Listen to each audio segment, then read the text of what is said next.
The raindrops slammed against the old wooden porch like tiny bullets, but 17-year-old Lily Monroe did not move.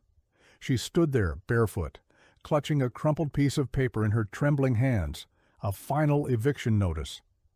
Behind her, the only home she had ever known creaked and groaned under the weight of the storm. But what was coming for her was far more dangerous than any storm. A convoy of black SUVs was already climbing the muddy road toward her property. And in the lead vehicle sat one of the most powerful men in the country, a man who had never lost a battle in his life. But he was about to meet someone who had nothing left to lose, and what his K-9 partner would do in the next few hours would shake him to his very core and force him to question everything he thought he knew about power, justice, and the true meaning of home. Lily's story began not with tragedy, but with love. Her parents, Thomas and Grace Monroe, had built their small farm with their own hands over 25 years ago. They had met at a county fair, fallen in love over shared lemonade, and married within a year. They had no money, no connections, and no fancy education. What they had was a dream, a piece of land where they could raise a family and live an honest life. The property was nothing special to look at. Just 40 acres of rolling hills in rural Virginia, with a modest farmhouse, a weathered barn, and a small pond where Thomas taught Lily to fish when she was just 5 years old. But to the Monroe family, it was everything.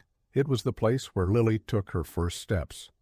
It was where she learned to ride a bicycle, where she celebrated every birthday, where her mother taught her to bake apple pie, using a recipe passed down through 4 generations. But life has a cruel way of testing the people who deserve happiness the most. When Lily was just 12 years old, her father was diagnosed with a rare heart condition. The medical bills came like a flood, each one higher than the last. Grace Monroe worked 3 jobs to keep up with the payments, cleaning houses in the morning, waitressing in the afternoon, and doing laundry for a local hotel at night. Thomas, despite his illness, refused to stop working the farm. He would drag himself out of bed before sunrise, his face pale and his breathing labored, and tend to the crops that kept food on their table. For 3 years the family held on. They sold the tractor. They sold the livestock. They sold everything they could spare, and then some. But it was not enough. The medical bills kept coming, and Thomas Monroe kept getting sicker. He passed away on a cold February morning, just 3 weeks after Lily's 15th birthday. Grace found him in the barn, slumped over the workbench where he used to repair old furniture. The doctors said his heart simply gave out. But Lily knew the truth. Her father's heart did not give out. It was broken by a system that valued profit over people, that forced a good man to work himself into the ground just to pay for the medicine that was supposed to save him. Grace Monroe was never the same after that. She tried to keep going, tried to be strong for her daughter, but the grief was too heavy. She stopped eating. She stopped sleeping. She stopped caring about the farm, about the bills, about everything except the empty chair at the dinner table where her husband used to sit.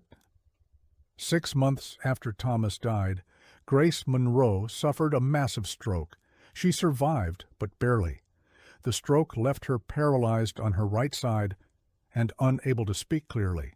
She required round-the-clock care that a 16-year-old girl could not possibly provide on her own. Lily had to make a choice. She could put her mother in a state facility and hope for the best, or she could drop out of school, take over the farm, and care for her mother herself. For Lily, there was no choice at all. Family came first. Family always came first. For the next year, Lily Monroe became something remarkable. She was a farmer, a nurse, a cook, and a caretaker, all rolled into one. She woke up at 4 in the morning to tend the crops. She bathed her mother and fed her breakfast. She drove the old pickup truck to the farmer's market to sell vegetables. She came home, made dinner, read to her mother from her favorite books, and collapsed into bed around midnight, only to wake up 4 hours later and do it all again. The people in town watched her with a mixture of admiration and pity. Some of them helped when they could, bringing over casseroles, offering to sit with Grace for a few hours so Lily could rest. But most of them kept their distance. They knew what was coming. They had seen it happen before to other families in similar situations. The banks always won in the end. The problem started with a letter from First National Bank. Thomas Monroe had taken out a loan against the property years ago to pay for experimental heart treatment. The treatment had not worked, but the debt remained. With Thomas gone and Grace unable to work, the payments had stopped. The bank wanted its money. Lily tried to negotiate. She called the bank every week, begging for more time, offering to pay whatever she could. But the person on the other end of the line was always different, always reading from the same script, always saying the same thing. "I'm sorry, but there's nothing I can do. The matter has been escalated." Well, escalated to whom? Lily did not know, until the day she received a different kind of letter, not from the bank, but from Harrington Development Corporation. The letter was polite but firm. The company had purchased the debt from the bank. They were giving her 30 days to vacate the property. Lily had never heard of Harrington Development, but a quick search on the old library computer told her everything she needed to know. The company was owned by Alexander Harrington, one of the richest men on the East Coast. His net worth was estimated at over $3 billion. He owned shopping malls, apartment complexes, and golf courses across 12 states. And now, apparently, he wanted her family's farm. At first, Lily could not understand why a billionaire would care about 40 acres of farmland in rural Virginia. Then she saw the news article. Harrington Development was planning to build a massive luxury resort and country club in the area. The project was worth over $200 million, and Lily's property was right in the middle of the proposed development zone. The other families in the area had already sold. Most of them had been happy to take the money. Harrington was offering well above market value. But those families had choices. They could take the money and start over somewhere else. Lily did not have that option. Her mother's doctors were in the nearby town. Her mother's medications were carefully calibrated to her specific needs. Moving Grace to a new location with new doctors and new routines could be dangerous, possibly fatal. Lily wrote to Harrington Development explaining her situation. She begged them to exclude her property from the development, or at least give her more time to find a solution. She offered to sell them a portion of the land while keeping the farmhouse and a few surrounding acres. She even offered to work for the resort once it was built, doing whatever they needed. The response came 2 weeks later, a single sentence typed on expensive letterhead. "We regret that we are unable to accommodate your request." Lily did not give up. She contacted lawyers, but none of them would take her case without a retainer she could not afford. She reached out to local politicians, but they were all too busy or too afraid of alienating a powerful businessman. She wrote to newspapers, but her story was not interesting enough to compete with celebrity scandals and political drama.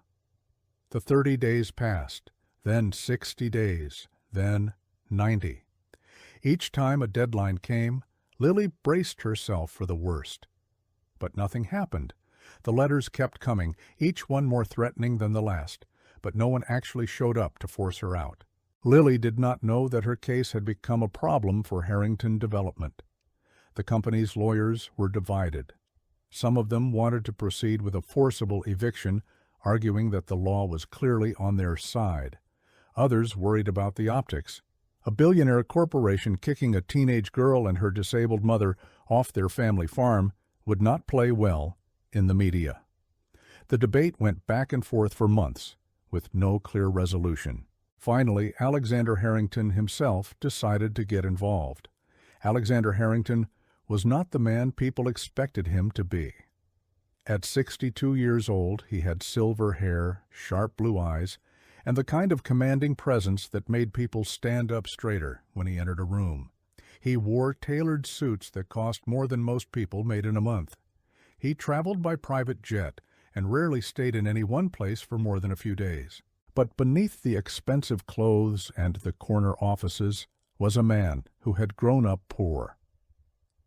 Alexander's father had been a coal miner in West Virginia who died of black lung when Alexander was just 10 years old.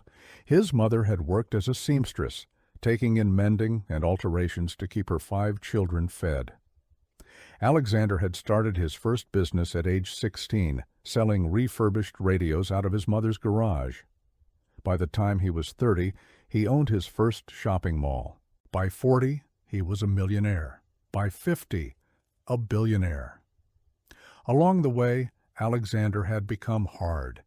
He had learned that sentiment was a weakness, that business was war, and that the only way to survive was to win at any cost. He had foreclosed on families, demolished historic buildings, and driven competitors into bankruptcy. He told himself it was just business, that someone else would have done the same thing if he had not. He believed that he was building something great, creating jobs, generating wealth, transforming communities. If a few people got hurt along the way, well, that was the price of progress. But lately, something had been bothering Alexander, a restlessness he could not explain, a feeling that something was missing from his life, something important. He had more money than he could ever spend. He had power, influence, and respect. Yet he often found himself staring out of his penthouse window at 3 a.m, unable to sleep, wondering what it had all been for. The situation with the Monroe farm came to his attention during a routine meeting with his legal team. One of the junior lawyers mentioned that they were having trouble with a property in Virginia, some teenage girl who refused to leave. Alexander asked for the details. He read the letters Lily had sent. He looked at the photos of the property, the weathered farmhouse, the old barn, the small pond. Something about the case bothered him. He could not say what. Perhaps it was the girl's persistence, her refusal to give up even when she had no chance of winning. Perhaps it was the way she wrote about her mother, the love evident in every sentence. Perhaps it was a memory buried deep in his subconscious, a memory of his own mother, working late into the night, sacrificing everything for her children. Whatever the reason, Alexander Harrington made an unusual decision. He would go to Virginia himself and meet this girl face to face. He would explain the situation to her personally, offer her a fair settlement, and convince her to leave peacefully. It would be better for everyone, cleaner, quieter, less risky for the company's reputation. And so, on a rainy Tuesday morning, Alexander Harrington's convoy made its way up the muddy road toward the Monroe farm. In the lead vehicle sat Alexander himself, along with his personal assistant, his head of security, and one other passenger, a 3-year-old German shepherd named Zeus. Zeus was not just a pet. He was a former military K-9 who had served 3 tours overseas before being retired due to a shrapnel injury to his hind leg. Alexander had adopted him 2 years ago through a program that placed retired military dogs with civilian handlers. At first, it had been a public relations move. A billionaire caring for a wounded war hero made for good press. But somewhere along the way, Zeus had become the most important thing in Alexander's life. The dog had an uncanny ability to read people. He would growl at anyone he sensed was dangerous or dishonest, and he would relax around people who were genuine. Alexander had learned to trust Zeus's instincts more than his own. In business meetings, he would sometimes bring Zeus along and watch carefully to see how the dog reacted. If Zeus was calm, the deal would probably go smoothly. If Zeus was agitated, Alexander knew to be careful. The convoy pulled up in front of the Monroe farmhouse just as the rain was beginning to ease. Alexander could see her immediately. A thin girl with long brown hair pulled back in a practical ponytail, wearing faded jeans and a flannel shirt that was obviously too big for her. She was standing on the porch, clutching a piece of paper, looking at the approaching vehicles with an expression that mixed fear with defiance. Alexander's security team jumped out first, scanning the perimeter with practiced efficiency. Then his assistant emerged with an umbrella. Finally, Alexander himself stepped out of the vehicle, with Zeus on a leash beside him. Lily watched them approach, Her heart was pounding so hard she could feel it in her throat.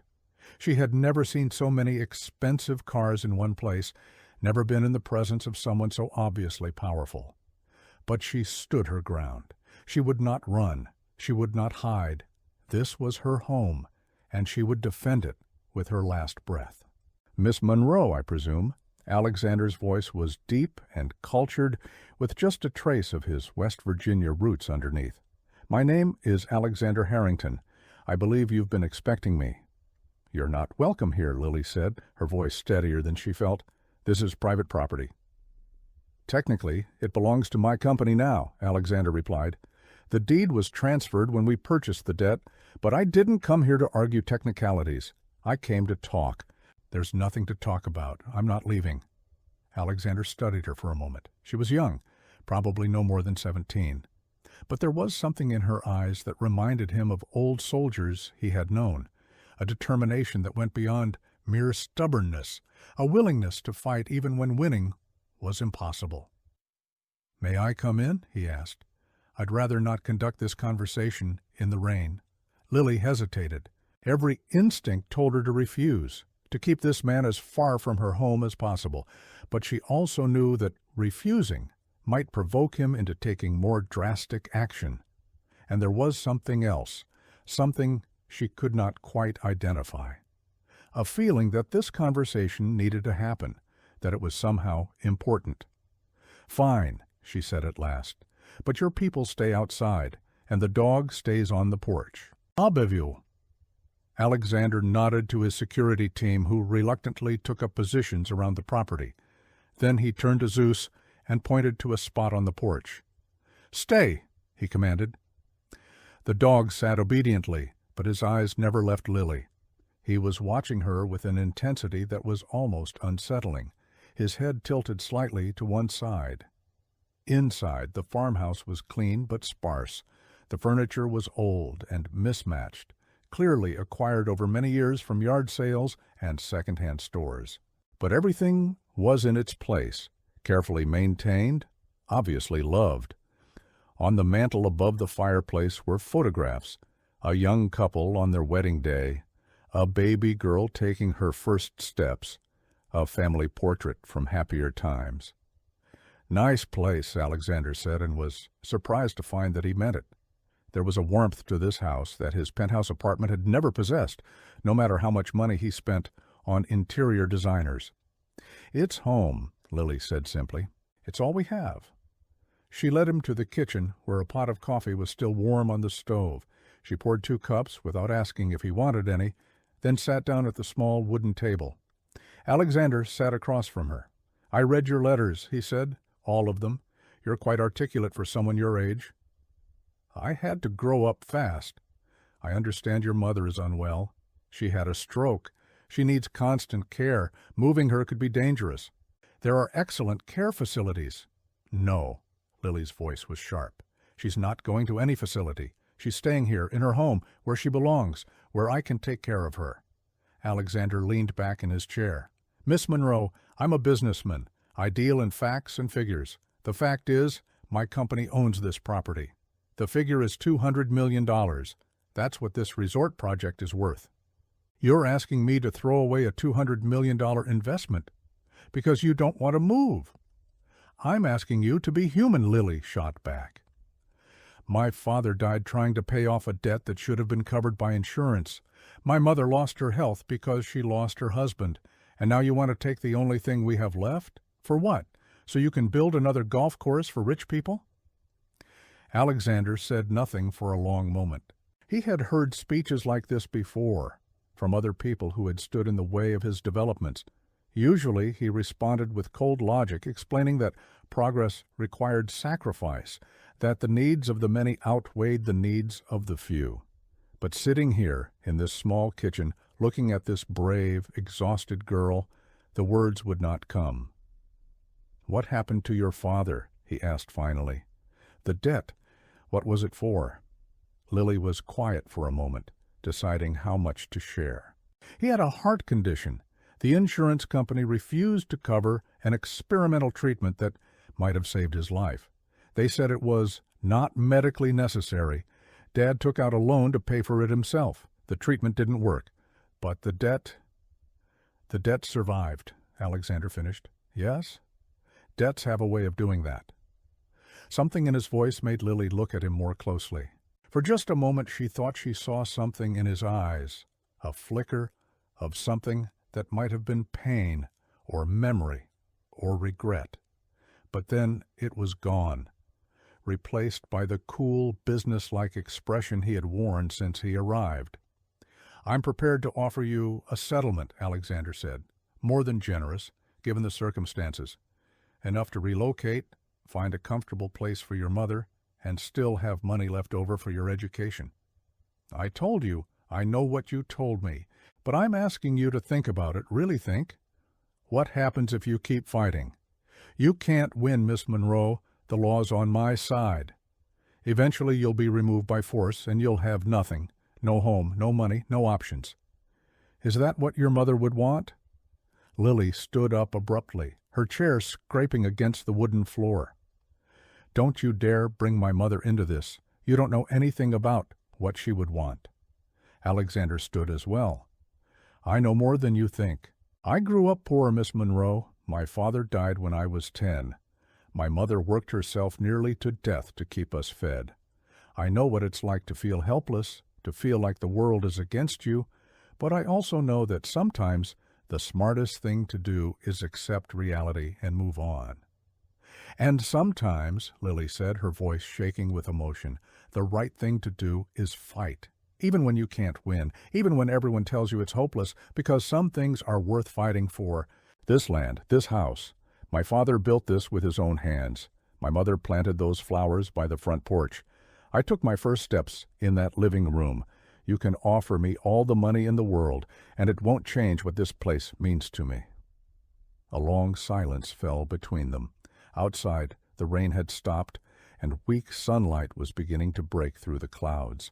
Alexander could hear his security team talking quietly on the porch, and somewhere in the distance, a bird was singing.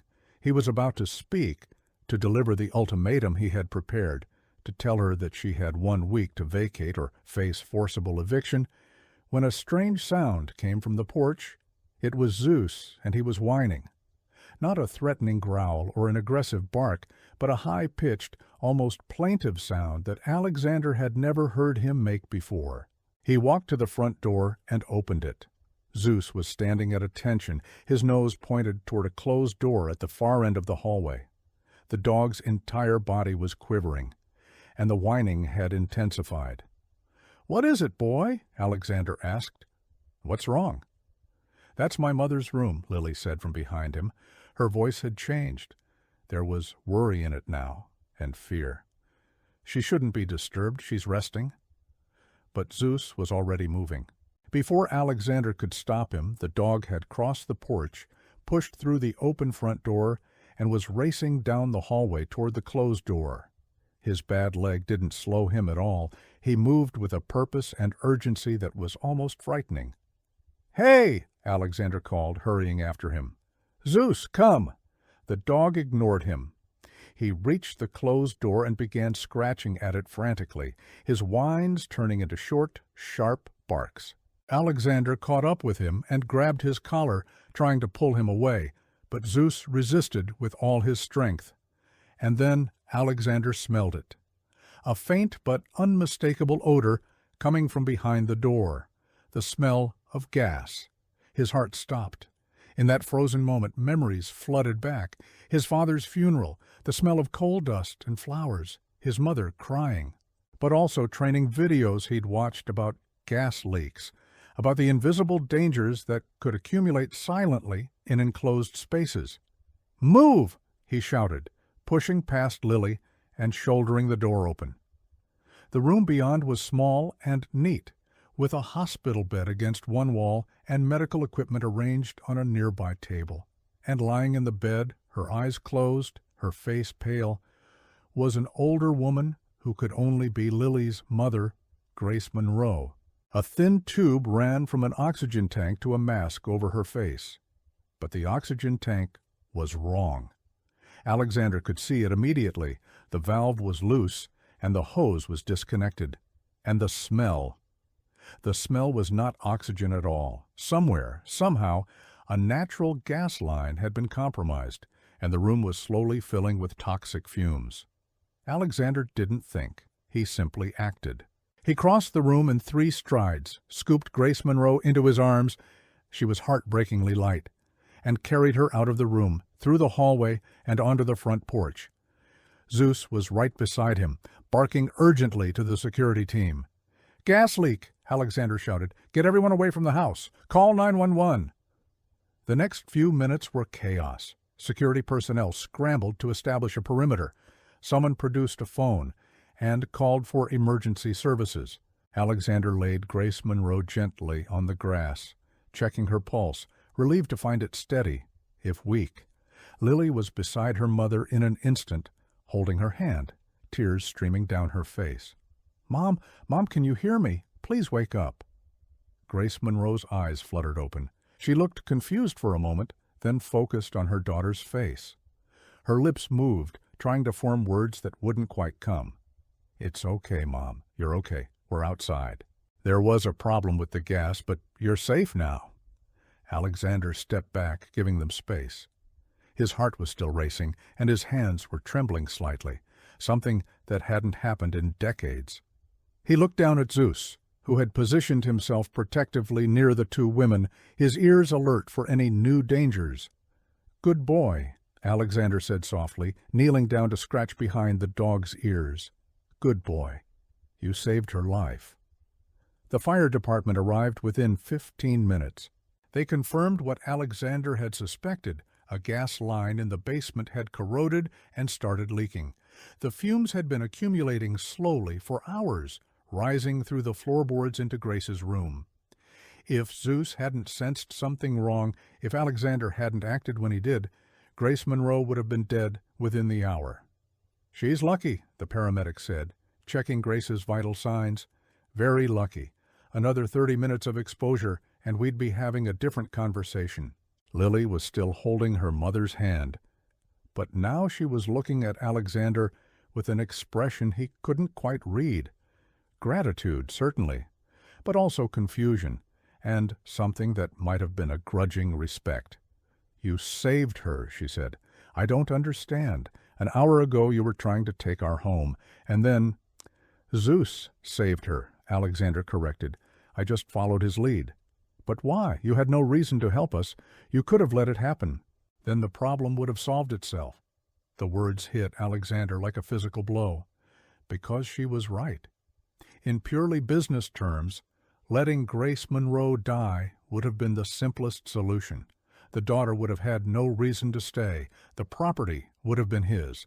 $200 million secured with no messy public relations problems. But he had never even considered it. The moment he smelled the gas, his only thought had been to save the woman in that bed. Not because it was good for business, not because it would make him look good, simply because it was the right thing to do. When had that happened? When had he become someone who could even contemplate such a cold calculation? And when had he stopped being that person? "I don't know," he said honestly. "I don't know why. Maybe because I'm not the man I thought I was." The fire chief approached them, his face grim. "The house is uninhabitable until we can repair the gas line and check the rest of the system. Probably a few days at minimum. Do you have somewhere else to stay?" Lily's face fell. She didn't have anywhere else to stay. She didn't have family nearby, didn't have money for a hotel, didn't have options. "They'll stay at my hotel," Alexander heard himself say. "I have a suite reserved at the Ashford Inn, plenty of room. My people will arrange for any medical equipment Mrs. Monroe needs." Lily stared at him. "Why would you do that?" "Because it's the right thing to do," Alexander said. And for the first time in a long time, he meant it. The next few days were strange ones for everyone involved. Grace Monroe was set up in the hotel's master bedroom, with round-the-clock nursing care arranged by Alexander's staff. Lily slept in the adjoining room, getting more rest than she had in months. And Alexander found himself returning to the hotel every evening after his business meetings, not to check on his investment, but simply to see how the 2 women were doing. He and Lily talked for hours, She told him about her father, how he used to sing while he worked, how he taught her to play chess, how he always believed that hard work and honesty would be rewarded in the end. She told him about her mother, her kindness, her resilience, her determination to see her daughter succeed. She told him about the farm, the changing seasons, the satisfaction of growing things, the way the sunset looked from the top of the hill behind the barn. And Alexander found himself telling her things he had never told anyone, about his own father, dead too young, about his mother, who had sacrificed everything for her children, about the boy he used to be before the money and the power and the hardness that had grown around his heart like a shell. "I used to be like you," he admitted one evening as they sat on the hotel balcony watching the stars come out. "I used to believe in things, in fairness, in justice, in doing the right thing. Somewhere along the way, I forgot all that. I told myself that business was different, that you had to be ruthless to succeed, but I think I was just scared." Scared of what? Of ending up like my father, poor and broken and dying before his time. I thought if I was rich enough, powerful enough, I could protect myself from that. But you can't protect yourself from life, can you? Things happen, people get sick, people die, and all the money in the world doesn't change that. Lily was quiet for a moment. "My father used to say that the measure of a man isn't what he has, but what he does with what he has. Money isn't good or bad. It's just a tool. What matters is how you use it." Alexander thought about that. He thought about all the money he had made, all the power he had accumulated, and he thought about what he had done with it: shopping malls, golf courses, luxury resorts, things that made rich people richer and didn't help anyone who really needed help. "What would you do," he asked, "if you had my money, if you could do anything in the world?" Lily didn't hesitate.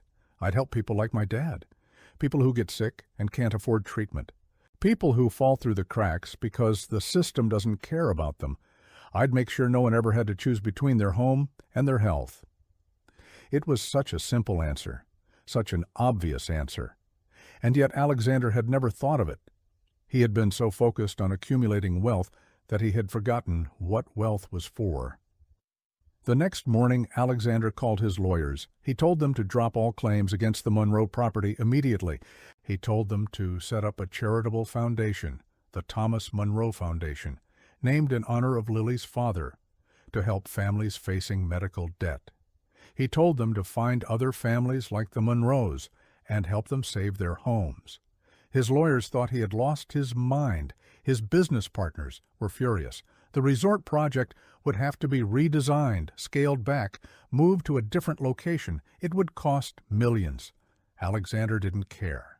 For the first time in decades, he knew exactly what he was doing and why he was doing it, and it felt right. The news spread quickly through the small Virginia town. People couldn't quite believe it. The billionaire who had come to take everything had somehow become their greatest benefactor. The local newspaper ran a story, and then the regional papers picked it up, and before long, Alexander Harrington was being hailed as a hero. He hated the attention. He hadn't done it for praise or publicity. He had done it because a brave girl and a wise dog had reminded him who he used to be, and who he could still become. 3 weeks after the gas leak, Grace Monroe was well enough to return home. The farmhouse had been repaired and renovated, courtesy of Alexander's construction crews, and was safer and more comfortable than it had been in years. New windows, a new roof, a modern heating system, and a fully accessible bathroom for Grace's wheelchair. Alexander was there when they arrived. So was Zeus, who had become something of a local celebrity. The dog bounded up to Lily as if greeting an old friend, and Lily knelt down to hug him, burying her face in his fur. "Thank you," she whispered. "Thank you for saving her." Zeus licked her face in response, his tail wagging so hard his whole body shook. Alexander watched the scene with a warmth in his chest that he barely recognized. It had been so long since he felt this way, connected to something larger than himself, part of something good. Lily stood up and turned to face him. "I don't know how to repay you for all of this. The hospital bills, the renovations, the foundation in my father's name, it's too much." "You don't have to repay me," Alexander said. "If anything, I should be repaying you. You reminded me of something I forgot a long time ago, that people matter more than profits. That kindness is more valuable than money, that a home isn't just a piece of property, it's where your heart lives." Lily smiled, a real smile, the first one Alexander had seen from her. "That sounds like something my father would have said." Then he was a wise man. They stood in silence for a moment, looking at the farmhouse, at the rolling hills beyond, at the future stretching out before them full of possibility. "What happens now?" Lily asked. Now you take care of your mother. You finish school. Yes, I know you dropped out, and yes, I've already arranged a tutor so you can get your diploma without leaving the farm. After that, college if you want. I'll cover the costs." "I can't accept—" "You can, and you will. Consider it an investment. I have a feeling you're going to do great things, Lily Monroe. And when you do, you'll help other people the way I'm helping you. That's how it works. That's how it should work." Lily didn't argue. She was learning that Alexander Harrington was not a man who took no for an answer, at least not when he believed he was doing the right thing. The months that followed were the happiest Lily could remember since her father's death. Grace Monroe improved steadily, regaining some movement in her right side and beginning to form words again. The farm flourished under the care of a hired farmhand, another of Alexander's arrangements, while Lily focused on her studies.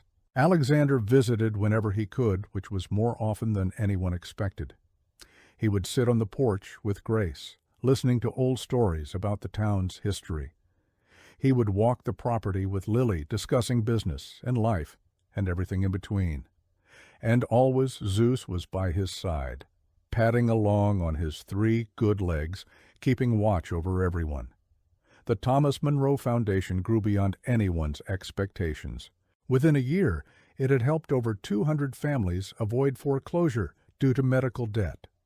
Within 3 years, it had expanded into a network of programs providing health care assistance, financial counseling, and legal support to struggling families across the country. Lily became its youngest board member and eventually, after graduating from college with honors, its executive director. On the day of her graduation, Alexander stood in the audience next to Grace Monroe, who was now able to walk with a cane and speak in full sentences, and watched as Lily received her diploma. Zeus sat at his feet, old and gray now, but still alert, still watchful. "You did good," Grace said, patting Alexander's hand. It was the first full sentence she had ever spoken directly to him. Alexander felt tears prick at his eyes, another thing that hadn't happened in decades. "She did good. I just didn't get in the way." Grace smiled, and in that smile, Alexander saw Thomas Monroe, the man he had never met, the man whose death had set all of this in motion. A good man who had deserved better. A man whose legacy would now live on in ways he never could have imagined. After the ceremony, Lily found Alexander standing apart from the crowd, looking at the sunset. "Thank you," she said, "for everything." "Thank Zeus," Alexander replied. "He's the one who started all of this." Lily knelt down and scratched behind the old dog's ears. Zeus leaned into her touch, his eyes half closed with contentment. "He's a good boy," she said. "The best." They stood together in comfortable silence, watching the sun sink below the horizon. The sky turned orange, then pink, then a deep purple that reminded Lily of the flowers her mother used to plant by the front porch. "Alexander," she said finally. "Yes? Why did you really come to our farm that day? You said it was to negotiate, but I don't think that's the whole truth, is it?" Alexander was quiet for a long moment. He had asked himself the same question many times, and he still wasn't sure of the answer. I think I was looking for something," he said at last. "I had everything a person could want, money, power, success, but I was empty inside. Something was missing, and I didn't know what. When I read your letters, something about your story touched me. Your courage, your love for your family, your refusal to give up, even when everything was against you. I think I wanted to understand how someone with nothing could be so strong when someone with everything felt so weak. And did you find what you were looking for? Alexander smiled, a genuine smile that transformed his face, making him look years younger. I found more than I was looking for. I found a purpose. I found a family. I found the person I used to be, buried under all the ambition and the fear, and I found a friend. Several friends, actually. Lily stood up and hugged him. It was not something she would have imagined doing when they first met. Embracing the billionaire who had come to take her home. But so much had changed since then. They had both changed. "You're part of our family now," she said. "You know that, right? You and Zeus both. This is your home, too, whenever you need it." Alexander hugged her back, and for the first time in as long as he could remember, he felt like he truly belonged somewhere. Not because of what he owned or what he had accomplished, but simply because of who he was and who he was trying to become. Years later, when people asked Lily to tell the story of how she saved her family's farm, she would always correct them. "I didn't save anything," she would say. "A dog saved us. A dog who knew something was wrong before anyone else. A dog who wouldn't give up until he made us listen. And a man who had forgotten how to be human until that dog reminded him." She would look at the photograph that hung in her office. A picture of a young woman, an older man, and a German shepherd, standing on the porch of a farmhouse in Virginia. Three unlikely friends brought together by circumstances none of them could have predicted. "People always ask me what I learned from all of it," she would continue, "and I tell them this: you never know who's going to save you, or how, or when. The help you need might come from the last place you expect. So keep your heart open, keep fighting, even when it seems hopeless. And always, always trust the dog." And somewhere, in whatever place good dogs go when their work on earth is done, an old German shepherd named Zeus would wag his tail, knowing that his final mission, the most important mission of his life, had been accomplished. He had come for one purpose and found another. He had been trained for conflict and discovered compassion. He had shown his master that the greatest victories are not won in boardrooms or courtrooms, but in the quiet moments when we choose love over power, kindness over conquest, and home over profit. The farm still stands today, a living memorial to the Monroe family and to the unexpected friendship that saved it. Visitors come from all over the country to see the place where a billionaire rediscovered his humanity, and a teenage girl refused to surrender. They walk the same paths that Lily walked, sit by the same pond where Thomas taught his daughter to fish, and read the plaque mounted near the front porch, in memory of Zeus, who showed us that the most powerful force in the world isn't money or power. It's the courage to do what's right, no matter the cost. And every evening, as the sun sets over the Virginia hills, Lily stands on that porch and watches the light fade, and she thinks about her father, about her mother, about Alexander, and about the remarkable dog who changed all of their lives. She thinks about how close she came to losing everything, and how a single moment of compassion turned tragedy into triumph. She thinks about how stories like hers happen every day. Stories of ordinary people facing extraordinary challenges, of unexpected heroes who appear just when they're needed most, of hearts that break and heal and grow stronger in the broken places. And she smiles, because she knows the most important truth of all. No matter how dark the night, no matter how fierce the storm, morning always comes, and with it the chance to begin again, to do better, to be the person you were always meant to be. That is the gift Zeus gave them. That is the gift they pass on to others, and that is the gift that will keep giving long after all of them are gone, rippling outward through generations, changing lives in ways they will never see but will always feel. because that is what love does. That is what kindness does.